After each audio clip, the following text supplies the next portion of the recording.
Last time, we set off on the first leg of the legendary Fastnet race, sailing 300 miles from the Isle of Wight to Fastnet Rock on a Sigma 33.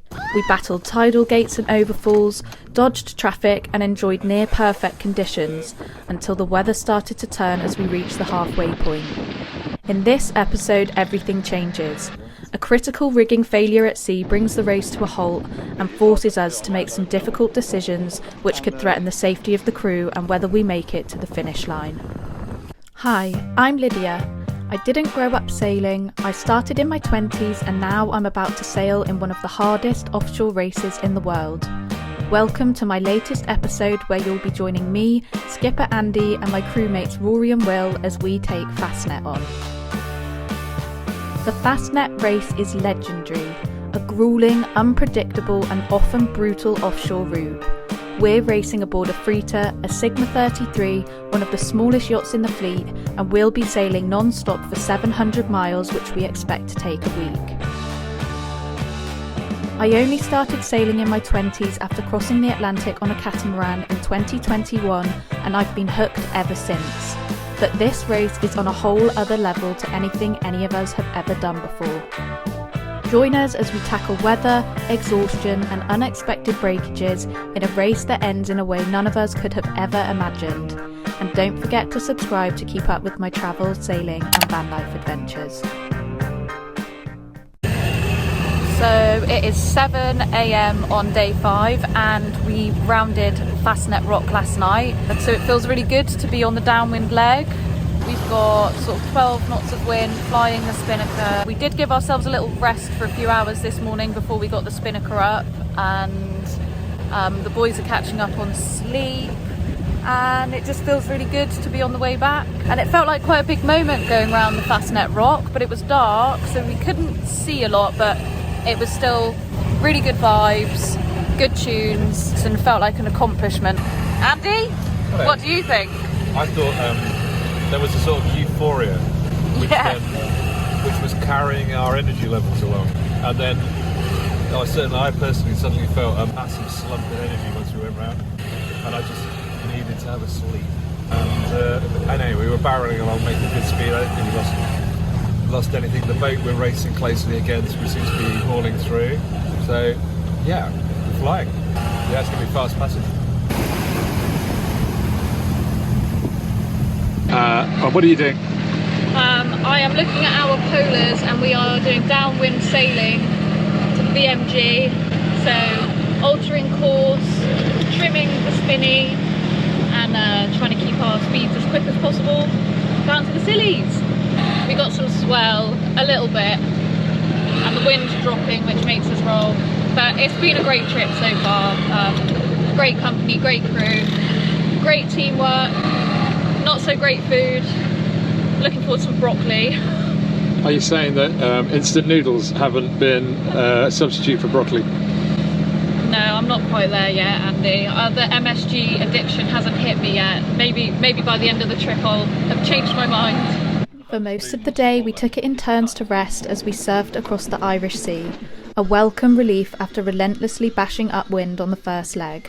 Conditions were perfect. With 20 knots of true wind, we were flying along at around 9 knots, music blasting, morale high and everything clicking into place. It felt almost too good to be true, and it was, because just like that, out of nowhere, one of our worst case scenarios unfolded off camera. So tell me what you saw, what happened? We literally just saw it fall into the water, shouted you straight away. Right. Well, we just saw part of the rigging. There wasn't a bang or anything. It just came down, and then I just shouted, "Andy, the rigging's failed," and then everyone's here. So we've only got 46 miles to go. To the corner of the TSS. Yeah. Don't worry, it'll be fine. I know it's stressful, but that was handled really well. Okay. That mast would have come straight back to where you guys were sitting. I know, but it hasn't.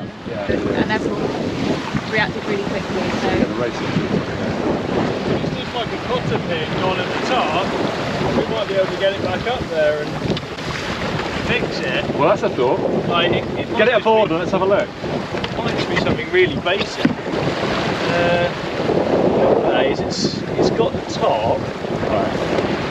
clevis, what goes below the clevis that connects? Is it just the bottle screws failed? I think it's a bottle screw, yeah. Rory, is the forestay still connected to the bow? It's not connected, is it? It is. Oh, right. Okay. Right. Yeah, look at the bottle screw. You want to hold it on? Well, the bottle screw, as you say, is either unwound or it snaps off in the suede. It snapped. Has snapped. Yeah. Fuck's sake. Yeah, the bottle screw snapped. What's that? It's just it's fatigued, isn't it? And also that's also clevis erosion as well. I quite like to get a pan up to the guys in the yacht ahead before they go out of range. I mean, we are totally fine. We've got the situation under control. We've got a very friendly forecast and readily accessible reports. So once we get within range, we'll talk to the Coast Guard. I'm not sure I want to even pan it really. We're fine, and that's sort of kind of what I'm thinking. What we will do then, we'll monitor 16 and listen for you to put a call out. If they don't respond, we should be further ahead and hopefully be able to relay for you. That's much appreciated. And yeah, we're sort of clinging on to the possibility you might be able to repair and keep going, and may see you at the bar yet. Oh, we hope to see you at the bar. That's what we all want, isn't it? So, if you need any further assistance, please give us a call. Okay, thank you very much, and yeah, have a good trip.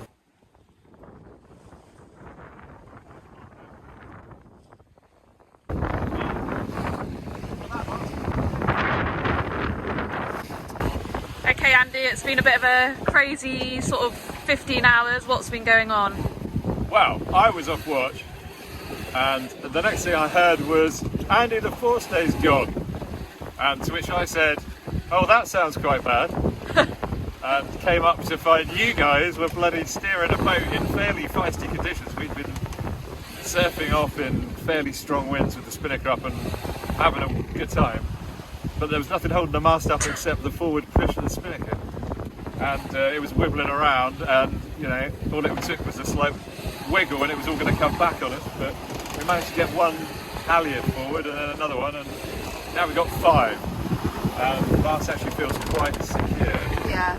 So we decided to keep sailing, and we've just shaken out a reef to keep sailing a bit faster because we're trying to get into Newlyn in time to see if we can source a part and repair it maybe today, maybe, you know, if we're lucky and it's on a shelf somewhere, we could get sailing again today. So well, there's our forestay.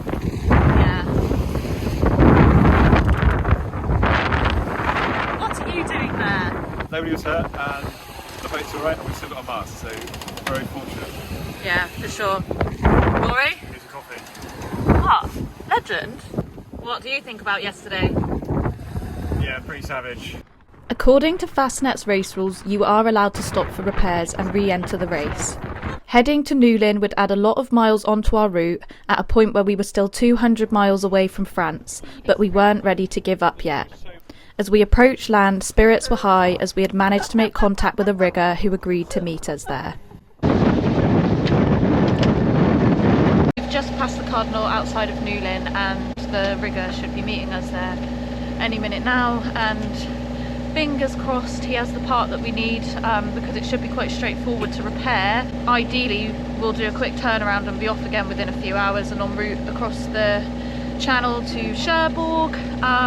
So yeah, we're feeling really optimistic. Everyone's super keen to get this race done and to finish what we started, so let's see what happens, but fingers crossed.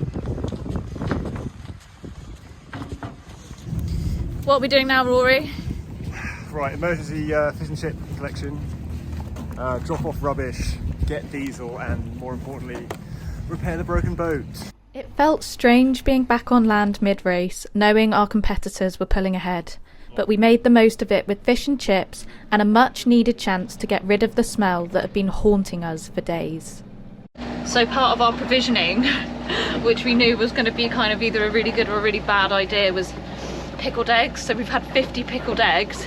It's like the most English thing ever, and unfortunately It's just leaked vinegar everywhere, so we've got really vinegary bilges. We've got a bit of an egg emergency. Absolutely minging. So hopefully we can get rid of those whilst we're here as well. Clearing things up was great, but still, this was a race. So the moment Falmouth rigger Mel Sharp, our knight in shining armour, arrived, we got straight to work with Andy heading up the mast. Within 2 hours, the repairs were done and we were motoring back towards the Cardinal to restart our race clock. We knew the detour had hit our ranking hard, but our focus had shifted to one thing only: finishing strong and making it to the bar. So we've just gone past the Cardinal. We are officially restarting the clock on the race. So we've got the spinnaker up. I think altogether we took 4 hours in Newlyn, so we are really, really happy with that. Looks like we will be able to time it with the tidal gate in Cherbourg. So yeah, bring it on. 24 hours we think. Hopefully we'll be there tomorrow, and there will still be some other boats around that we can celebrate with after crossing the finish line. Unfortunately, as we sailed into Mounts Bay, there was less wind than we thought. Andy and Rory got some rest whilst Will and I tried to squeeze as much as we could out of the spinnaker. So we are partway across the English Channel right now. Will and I have spent the last 6 hours trimming the spinnaker and trying to find the best angles. We started off with some really low wind speed, so we headed offshore in Mounts Bay to pick up a bit more, then jibed back in past Lizard Point, and then we've had some pretty rapid wind increases, sailing some really high angles, which was pretty fun, and then we broached twice. So the spinnaker has gone away because it looks like the wind's not dropping back down. We've got one reef in the main, number 2 Genoa on. Andy and Rory are now on watch, and I'm going to go to sleep because I'm overtired and I'm getting a bit grumpy. Yeah. My feet sting. Do they? Is that my feet or is that something else?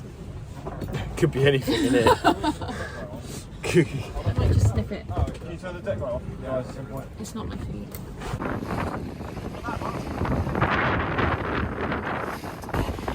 So it is day 7, the final day, and we've been racing for a full 6 days now.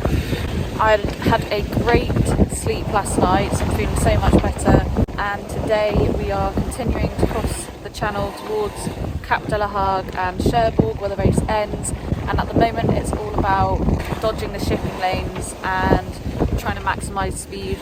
There's a lot of tidal factors near Cap de la Hague, which is near the entrance to Cherbourg, and at the moment we're just deciding where we want to approach from. So there's a TSS, a traffic separation scheme, which is an exclusion zone just off the cap, and we're deciding based on the tides whether we want to go north and cover slightly more miles so that we avoid the strong ebbing tide, or whether we continue on the same trajectory and can use the tide to benefit us. In the end, we chose to go north of the TSS, with full crew on high alert as heavy cargo ships thundered past. We were flying under spinnaker, eyes glued to the AIS, radioing ships to avoid collision. As night approached, despite feeling tired from the constant vigilance, there was no room to switch off.